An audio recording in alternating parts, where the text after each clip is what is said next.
101 ಜಾತಿಗೆ ಸಮಾನವಾಗಿ ಸಿಗತಕ್ಕಂಥ ನಮ್ಮ KH ಮುನಿಯಪ್ಪ ಅವ್ರನ್ನ ಸಂಧಾನಕಾರರಾಗಿ ಮಾದಿಗ ಸಮುದಾಯದ ಸಂಘಟನೆಗಳಿಗೆ ರಾಯಭಾರಿಯಾಗಿ ಇವರು ಮುಂದೂಡ್ತಾ ಇರೋದು.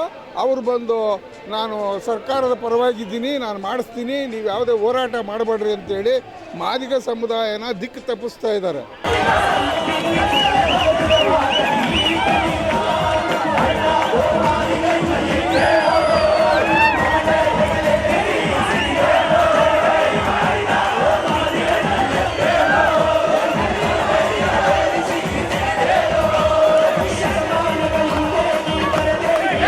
ಇವತ್ತಿನ ದಿವಸ ಒಳಮೀಸಲಾತಿ ಅನ್ನೋ ಬೃಹತ್ ಪ್ರತಿಭಟನೆ ಮತ್ತು ಈ ಧರಣಿ ಕಾರ್ಯಕ್ರಮದಲ್ಲಿ ಕರ್ನಾಟಕ ರಾಜ್ಯದ ಎಲ್ಲ ಜಿಲ್ಲೆಗಳಿಂದ ಎಲ್ಲ ಮಾದಿಗ ಸಮುದಾಯದ ಬಂಧುಗಳು ಈ ಒಂದು ಒಳಮೀಸಲಾತಿಯಲ್ಲಿ ಇರ್ತಕ್ಕಂಥ ನ್ಯೂನ್ಯತೆಯನ್ನು ಸರಿಪಡಿಸಿ 101 ಜಾತಿಗೆ ಸಮಾನವಾಗಿ ಸಿಗತಕ್ಕಂಥ ಒಂದು ಪರಿಹಾರವನ್ನು ರಾಜ್ಯದ ಮುಖ್ಯಮಂತ್ರಿ ಒದಗಿಸಬೇಕು ಅಂತ ಹೇಳ್ಬಿಟ್ಟು ಹೋರಾಟನ ನಡೆಸ್ತಾ ಇದ್ದಾರೆ.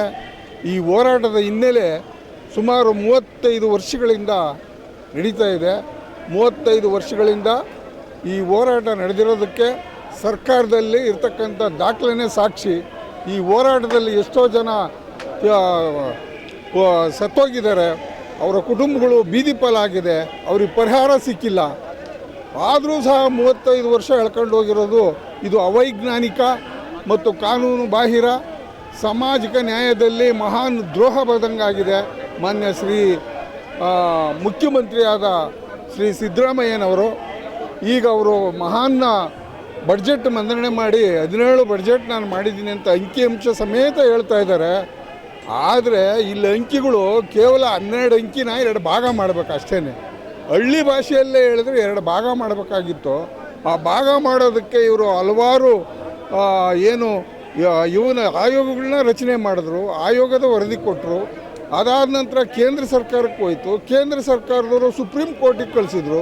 ಸುಪ್ರೀಂ ಕೋರ್ಟ್ನಲ್ಲಿ ಸುಮಾರು 7 ಜನ ಸರ್ವೋಚ್ಚ ನ್ಯಾಯಾಲಯದ ನ್ಯಾಯಾಧೀಶರು ಇದು ರಾಜ್ಯ ಸರ್ಕಾರ ಮಾಡ್ಬೋದು, ಇದರಲ್ಲಿ ಯಾವುದೇ ತೊಂದರೆಗಳಿಲ್ಲ, ಇದನ್ನು ಸರಿಯಾದ ರೀತಿಯಲ್ಲಿ ನೀವು ಮೀಸಲಾತಿನ ಹಂಚಿಕೆ ಮಾಡ್ಬೋದು ಅಂತ ಅವ್ರು ಕೊಟ್ಟರು. ವಿಧಾನಸಭೆ ಅಂಗೀಕಾರ ಮಾಡಿದ್ರು, ವಿಧಾನ ಪರಿಷತ್ ಅಂಗೀಕಾರ ಮಾಡಿದ್ರು, ರಾಜ್ಯಪಾಲರು ಅಂಕಿತ ಕೊಟ್ಟರು. ಮಾನ್ಯ ಮುಖ್ಯಮಂತ್ರಿಗಳು ದಿನೇ 12ನೇ ತಾರೀಕು ಇರತಕ್ಕಂಥ ಸಚಿವ ಸಂಪುಟನ 27ಕ್ಕೆ ಹಾಕಿದ್ದಾರೆ. ಮಾನ್ಯ ನಮ್ಮ KH ಮುನಿಯಪ್ಪ ಅವ್ರನ್ನ ಸಂಧಾನಕಾರರಾಗಿ ಮಾದಿಗ ಸಮುದಾಯದ ಸಂಘಟನೆಗಳಿಗೆ ರಾಯಭಾರಿಯಾಗಿ ಇವರು ಮುಂದೂಡ್ತಾ ಇರೋದು. ಅವರು ಬಂದು ನಾನು ಸರ್ಕಾರದ ಪರವಾಗಿದ್ದೀನಿ, ನಾನು ಮಾಡಿಸ್ತೀನಿ, ನೀವು ಯಾವುದೇ ಹೋರಾಟ ಮಾಡಬೇಡ್ರಿ ಅಂತೇಳಿ ಮಾದಿಗ ಸಮುದಾಯನ ದಿಕ್ಕು ತಪ್ಪಿಸ್ತಾ ಇದ್ದಾರೆ. ಸುಮಾರು ಮಾದಿಗ ಸಮುದಾಯದ ಏನು ಕರ್ನಾಟಕ ರಾಜ್ಯದಲ್ಲಿ ಇವತ್ತು ಬಂದಿದ್ದಾರೆ, ಅವರ ಶ್ರಮ ಎಷ್ಟಿರ್ಬೋದು, ಅವರ ಖರ್ಚು ಎಷ್ಟಿರ್ಬೋದು, ಅವರ ಸಮಯ, ಅವರ ಖರ್ಚು, ಅದಕ್ಕೇನ ಸರ್ಕಾರ ಪರಿಹಾರ ಅದ ಒಂದು ಹೋರಾಟ ನಾವು ಹಮ್ಮಿಕೊಳ್ಬೇಕಾದ್ರೆ ಮುಂಜಾಗ್ರತೆಗೆ ಸರ್ಕಾರಕ್ಕೆ ತಿಳಿಸಿರ್ತೀವಿ. ಆದರೂ ಸರ್ಕಾರ ಇಂಥ ಬೇಜವಾಬ್ದಾರಿಗೆ ಹೊರಿಸ್ತದೆ.